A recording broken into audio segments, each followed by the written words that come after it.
Hello and welcome to English tutorials by Balbir Tiwari. आज हम लोग कक्षा 10 के गोल्डन रेज के लेसन 2 ऑन वायलेंस को कंटिन्यू करेंगे और आज हमारे इस लेसन का तीसरा भाग है जिसको हम पढ़ रहे हैं। चलिए हम अपने वीडियो को स्टार्ट करते हैं।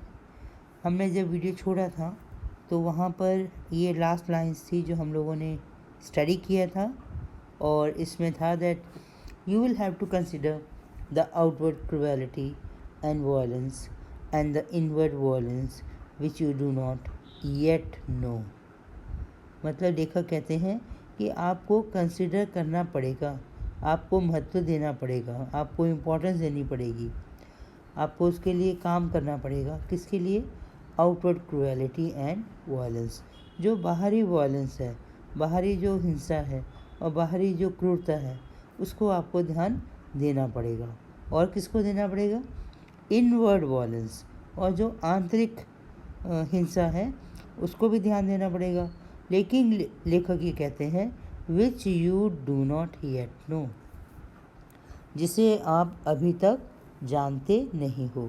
आप अभी छोटे हो, कक्षा 10 के हो, अतः आपको ज़िंदगी के कुछ अनुभवों के बाद ये भी महसूस होना शुरू होगा कि कैसे एक इंसान आंतरिक हिंसा का भी शिकार होता है, आंतरिक क्रूरता का भी शिकार होता है। चलिए स्टार्ट करते हैं। You are still young but as you grow older, you are still young but as you grow older you will realize how inwardly man goes through hell, goes through great misery, because he is in constant battle with himself, with his wife, with his children, with his neighbors, with his gods। लेखक कहते हैं you are still young, आप अभी भी, still यानी कि अभी भी, आप यंग हो, आप युवा हो, आप जवान हो। But as you grow older, लेकिन जैसे जैसे आप ओल्डर होते जाएंगे, आप और उम्र दराज होते जाएंगे, यू विल रियलाइज़, आपको एहसास होगा। रियलाइज़ यानी कि एहसास। हाउ इनवर्डली, हाउ यानी कि किस तरह, इनवर्डली आंतरिक रूप से, मैन गोज थ्रू हेल, जो मैन है यानी कि मनुष्य, हर मनुष्य कैसे नरक में से गुज़रता है। गोज थ्रू यानी कि गुज़रता है, किस में से? हेल, नरक में से। Goes through great misery, goes यानी गुज़रता है, थ्रू मतलब में से, किस में से गुज़रता है? ग्रेट मिजरी, बहुत बड़े दुख से, मिजरी यानी कि दुखों से। बिकॉज ही इज़ इनकॉन्स्टेंट, अब वो बहुत नरक से क्यों गुज़रता है, हेल से क्यों गुज़रता है, बहुत ग्रेट मिजरी से क्यों गुज़रता है?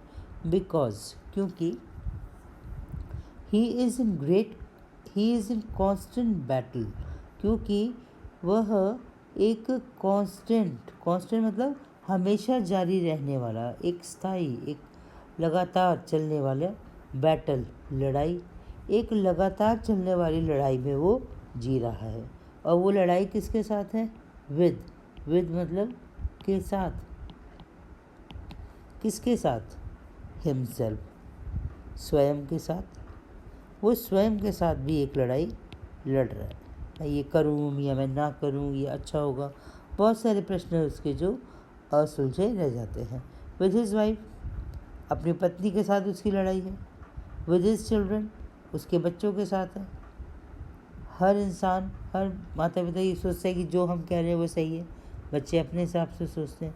विचारों का जो है वो एक विचार नहीं है, विचारों में भेद है। विद हिज नेबर्स, अपने पड़ोसियों के साथ उसकी लड़ाई है। विद हिज गॉड्स, अपने भगवानों के साथ भी उसकी लड़ाई है, लगातार लड़ाई लड़ रहा है। दुख हो जाए तो भगवान को क्वेश्चन शुरू कर देंगे, तूने ये नहीं किया, वो नहीं किया, मदद मांगेंगे, फिर उसका इंतज़ार करेंगे। तो बहुत सारी लड़ाइयाँ, और ये सब लड़ाइयों की एक ही जड़ है, वो है अपेक्षा करना, expectations. He is in sorrow, he कौन है? मनुष्य, ही मनुष्य के लिए। अतः जो मनुष्य है, ही इज़ इन सॉरो, वो बड़े दुख में है। कन्फ्यूजन, परेशानी में है, समझ में नहीं आ रहा कि क्या करें। And there is no love, और कोई प्रेम नहीं है उसकी ज़िंदगी में। नो काइंडलीनेस, कोई दयालुता नहीं है। नो जेनरोसिटी, कोई उदारता नहीं है, कोई उसके प्रति उदार नहीं है। नो चैरिटी, कोई दान देने की भावना नहीं रखता। अगर वो गरीब है तो उसको कोई दान देने की भावना नहीं रखता। एंड ए पर्सन में have a PhD after his name, और तो और क्या हो सकता है, एक जो व्यक्ति है, दे मे हैव, हो सकता है वो हासिल कर ले ए PhD, डॉक्टरेट डिग्री, शोध कार्य करके डॉक्टरेट डिग्री हासिल कर ले आफ्टर हिज नेम। अब उसके नाम क्या क्या लग जाएगा, डॉक्टर, किसी भी विषय में। एंड ही में बिकम और, या वो एक बहुत बड़ा बिजनेसमैन बन जाए, व्यापारी बन जाए, खूब पैसा कमाए। विद हाउसेज एंड कार्स, उसके बहुत सारे मकान हों, कारें हों। But if he has no love, लेकिन अगर उसकी ज़िंदगी में लव नहीं है, प्रेम नहीं है, अफेक्शन, स्नेह नहीं है, काइंडलीनेस, दयालुता नहीं है, नो कंसिडरेशन, कोई उसको कंसिडरेशन यानी कि महत्व, और हम महत्व किसको देते हैं, जिसको हम चाहते हैं। उसकी ज़िंदगी में कोई उसको महत्व देने वाला नहीं है। He is really verse then an animal, वह रियली, रियली यानी कि वास्तव में, वो वास्तव में वर्स यानी कि बदतर, दैन एन एनिमल, एक जानवर, दैन यानी कि से भी वो बदतर है। क्यों बदतर है, बिकॉज ही कॉन्ट्रीब्यूट्स, क्योंकि वो जो है वो कंट्रीब्यूट करता है। कंट्रीब्यूट यानी कि योगदान देना। To a world that is destructive, ये उस वर्ल्ड को, उस दुनिया को योगदान देता है जो कि विनाशकारी है। डिस्ट्रक्टिव यानी कि विनाशकारी। लेखक कहते हैं so while you are young, जबकि तुम नौजवान हो, यंग हो, आपके अंदर अभी आप छोटे हो, you have to know all this things, आपको ये सब चीज़ें जाननी चाहिए। हैव टू अनिवार्य रूप से, नो यानी कि जानना, ऑल दिस थिंग्स ये सब चीज़ें आपको जाननी चाहिए। कौन सी चीज़ें जाननी चाहिए, वायलेंस क्या है, क्या लोगों की दुनिया में वायलेंस के कारण लोग कैसा जीवन जी रहे हैं, कैसे हम वायलेंस को ख़त्म कर सकते हैं, ये सब बातें आपको जाननी चाहिए। You have to be shown all this things, you have to be, तुम्हें शोन मतलब दिखाई जानी चाहिए, ऑल दिस थिंग्स, तुम्हें ये सब चीज़ें, हैव टू मतलब अनिवार्य रूप से दिखाई जानी चाहिए। You have to be expose to all this things, आपका इन सब चीज़ों से सामना होना चाहिए, इन सब चीज़ों को आपको देखना चाहिए। और क्यों देखना चाहिए, सो दैट, ताकि your mind begins to think, ताकि आपका जो दिमाग है आप उसको सोचना शुरू कर दें कि कैसे समाज को एक बेहतर जगह बनाया जाए। थिंक यानी कि सोचना।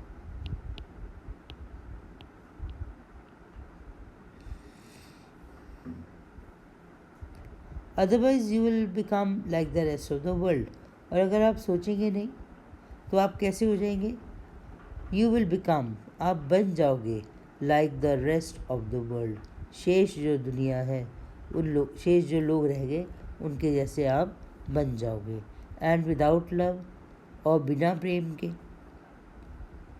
विदाउट अफेक्शन, बिना स्नेह के, विदाउट चैरिटी, बिना दान भावना के, एंड जेनरोसिटी, और उदारता की, life becomes a terrible business, जो जीवन है, ज़िंदगी है, वो इट बिकम्स, वो बन जाती है, इट टेरिबल, टेरिबल यानी कि डरावनी, डरावनी या ज़िंदगी एक डरावना सा सौदा या कार्य या व्यापार, व्यापार तो नहीं है यहाँ पे, कार्य या चीज़ बन जाती है।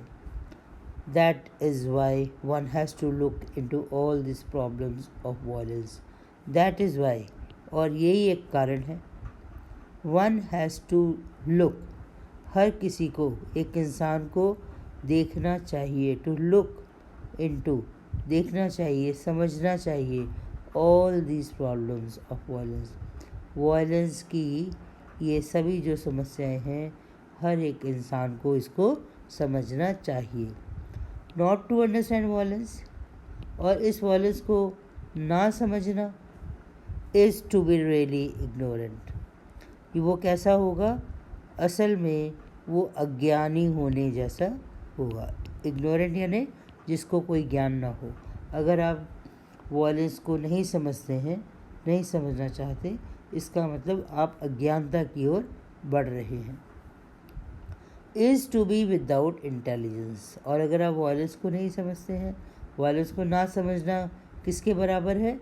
बिना बुद्धिमत्ता के. अब अपनी कोई बुद्धि नहीं है, क्योंकि हम उसको समझते नहीं हैं, तो हम उसके लिए क्या सोचेंगे? एंड विदाउट कल्चर, और बिना किसी संस्कृति के. संस्कृति, कल्चर एक जीवन जीने का style. Life is something enormous.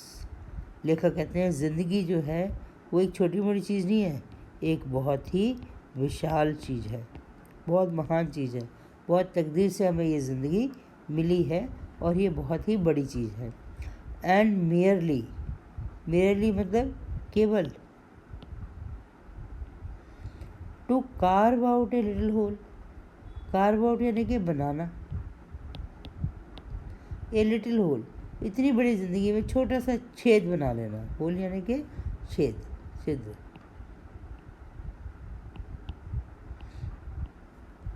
For one self, अपने लिए. And remain in the little hole, और उसी छेद में रहना ज़िंदगी भर. एंड फाइटिंग ऑफ एवरीबडी, और हर किसी से वहीं से लड़ते रहना. इज़ नॉट टू लिव, यह जीवन नहीं है. It is up to you, अब ये अब तुम पे निर्भर करता है. अप टू यू मतलब तुम पे है, अभी तुम पे है. From now on, from now on, अब से. You have to know about all this thing, तुम्हें इन सब चीज़ों के बारे में जानना ही है. You have to choose deliberately, आपको चुनना पड़ेगा. हैव टू चूज़ मतलब चुनना होगा. डेलिबरेटली, जानबूझकर.